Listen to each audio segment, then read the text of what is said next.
Ketemu sama orang jauh ini dari Serang ya, Kanda. Bisa memperkenalkan diri Kanda ke kamera Kanda.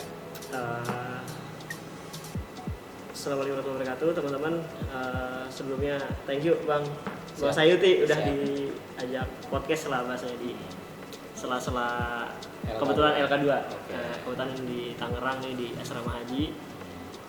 Teman-teman HMI cabang Tangerang ini lagi HMI cabang Tangerang Raya ini lagi bikin LK2. Kebetulan gua diminta buat bantu-bantu lah bahasanya di sini. Nah, terus perkenalkan nama gua Hafiz Nur Arifin dari HMI MPO cabang Tangerang. Cabang Serang. Sorry. Kuliah di mana? Kuliah gua di UIN Bandung, Bang. UIN Bandung. Jurusan berapa? Semester berapa udah? Waduh, udah lulus. Kalau soal semester kayaknya gak usah dibahas. Panjang. Oke Kanda, ini kan menarik lah kondisi Indonesia hari ini apa ya. Pertama-tama ini dulu deh, kenapa sih Abang Da akhirnya masuk HMI lah? Awal-awalnya itu karena apa itu? Oh gitu. Oh ini agak apa ya bahasanya? Confidential lah misalnya. Kalau dalam bahasa itu sebuah hal yang sedikit pribadi. Cuman gue merasa sama HMI ini cocok ya. Awal mula gue ketemu sama organisasi yang namanya HMI itu agak unik. Jadi ketika gue pertama kali masuk kampus dulu, ada senior gue di pondok pesantren. Kebetulan gue dulu pondok pesantren. Siap. Jadi gue rasa hal pertimbangan paling dasar gue kenapa milih HMI adalah ini cocok sama pelajaran gue di pondok. Artinya sedikit banyaknya HMI itu apa ya? Nggak jauh beda gitu. Ya walaupun ada beberapa hal yang memang nggak bisa disamakan antara pendidikan di pondok pesantren dengan pendidikan di HMI. Cuman gue rasa ini Bang, HMI itu dia merawat apa yang gue dapat di pondok, sehingga ketika masuk di HMI, gue lebih banyak untuk kesempatan buat aplikasinya, gitu loh. Gitu. Jadi ada HMI itu memberikan ruang-ruang yang di mana gue itu ketemu masyarakat, aplikasi, sharing sama masyarakat gitu. Nah, apa yang berubah Bang Da? Sebelum ber-HMI dengan sesudah HMI? Yang kritis lah apalah. Oh, yang berubah. Okay. Sebenarnya apa ya? Secara overall ya. Menurut gue pasti ada yang berubah. Dari kepribadian gue, karakter gue. Gue sebelum di HMI itu cenderung individualistik. Itu yang paling gue rasain.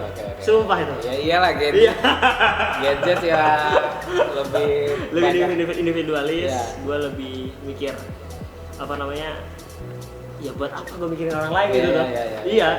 Yang dimana urusan gue juga belum selesai. Itu masalah sederhana bagi saya.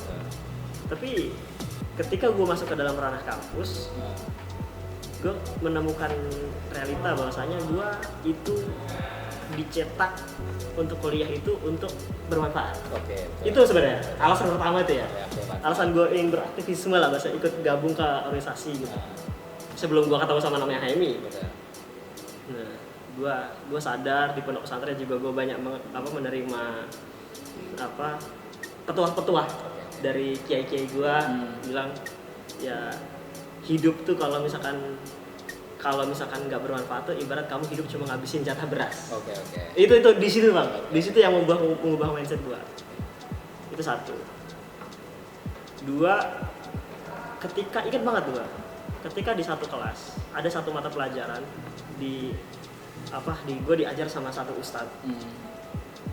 Ustadz itu bilang ke anak muridnya. Dia bilang gini.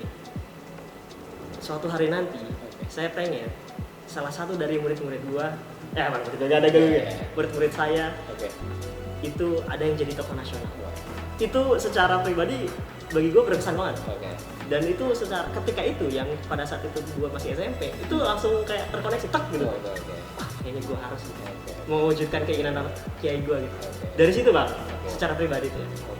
Itu perjalanan menarik ya sebenarnya. Iya, jadi sebuah kisah yang menarik karena kecocokan gitu ya, dari pondok pesantren kemudian bertemu dengan HMI.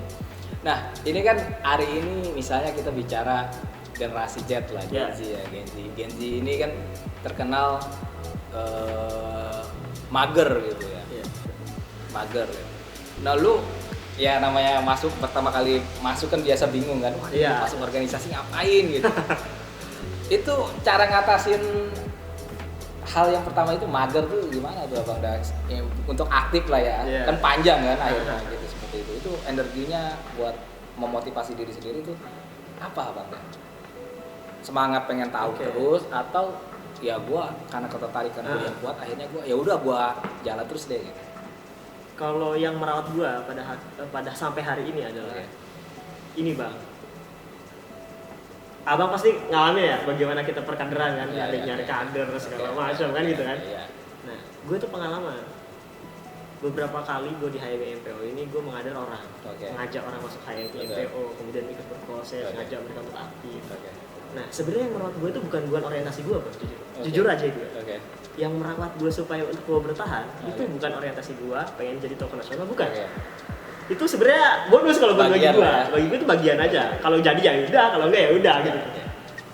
Terus kedua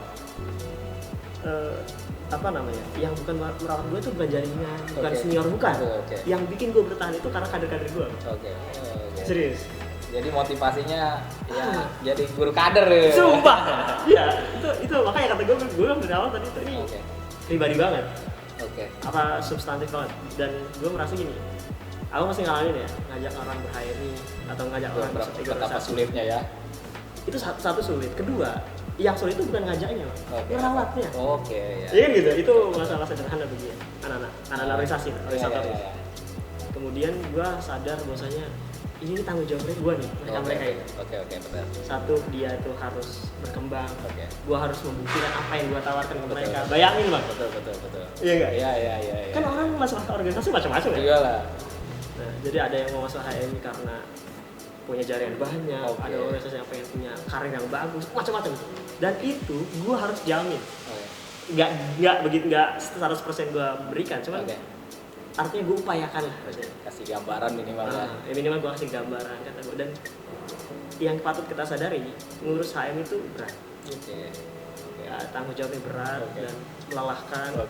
Banyak tenaga yang diporsir, waktu yang dibuang. Kan begitu bahasanya. Nah, dari situ gue gak tega. Anggaplah misalkan gue udah ngajak mereka masuk HMI terus kemudian gue gak aktif. Itu yang bakal merawat gue. Artinya gue gak tega ninggalin mereka ini yang udah bahasanya udah bareng sama gue itu yang bikin gue. Terus harapannya apa nih Abang? Harapannya sebenarnya gue berharap HMI ini kembali pada itu. Artinya kembali pada jalan-jalan garis-garis perjuangan. Dia lebih ya merawat nilai-nilai Indonesia, keislaman dan keindonesiaan gitu kan.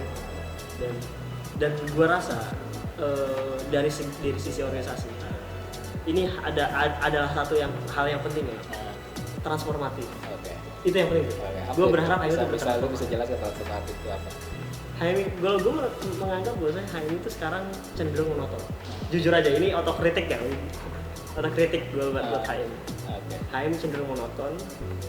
Bayangin aja, gue sering sedikit banyaknya ketemu sama senior.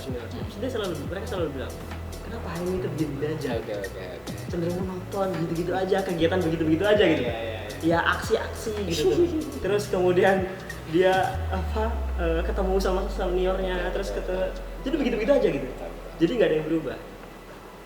Nah, kalau di HMI MPO sendiri yang paling gua perlu kritisi adalah satu, pedoman keuangan. Di mana semua organisasi itu kan masalah kan? Apakah aktivisme itu harus harus berbicara soal masalah soal uang? Apakah aktivisme konsep di mana gitu? Kalau gua sendiri lebih suka dengan konsep desa aligar. Itu bisa jelasin apa udah? Desa aligar tuh ini Bang. Ini satu hal yang sebenarnya belum gua ajuin ke HMI MPO, cuman wacana gua mungkin sewaktu-waktu kalau ada kesempatan gua mengajukan kajian ini lah. Jadi desa aligar itu dulu dia bagaimana dia punya konsep desa mengembangkan potensi suatu desa. Dia bisa bangun sekolahan, dia bangun sarana kesehatan sendiri, terus bahkan bisa bikin kampus sendiri. Dan itu desa itu yang bagus tuh, sampai tercatat tuh dalam sejarah dunia itu bahasanya desa aligar itu desa pendidikan. Karena itu tuh luar biasa gitu menurut gue. Dan itu sangat inspirasional gitu. Ya memang ini ya, sebenarnya tadi kalau di organisasi emang ada ya terutama di konsep keuangannya kita emang ya gitu-gitulah gitu ya, senior lagi terus ini proposal lagi, nggak ada solusi lain gitu. Kayak nggak ada solusi lain, nggak ada solusi lain gitu. Itu yang gue alami ya di beberapa organisasi. Iya, semua organisasi. Khususnya organisasi kemauan mahasiswa ekstra ya. Mungkin teman-teman bakal banyak yang tidak sepakat sama gue, cuman gue sih berpikir kita harus transformatif. Oke, betul. Itu yang perlu kita nggak bisa selamanya berada pada pihak senior katanya. Kita harus lebih mandiri, berdikari gitu kan. Oke.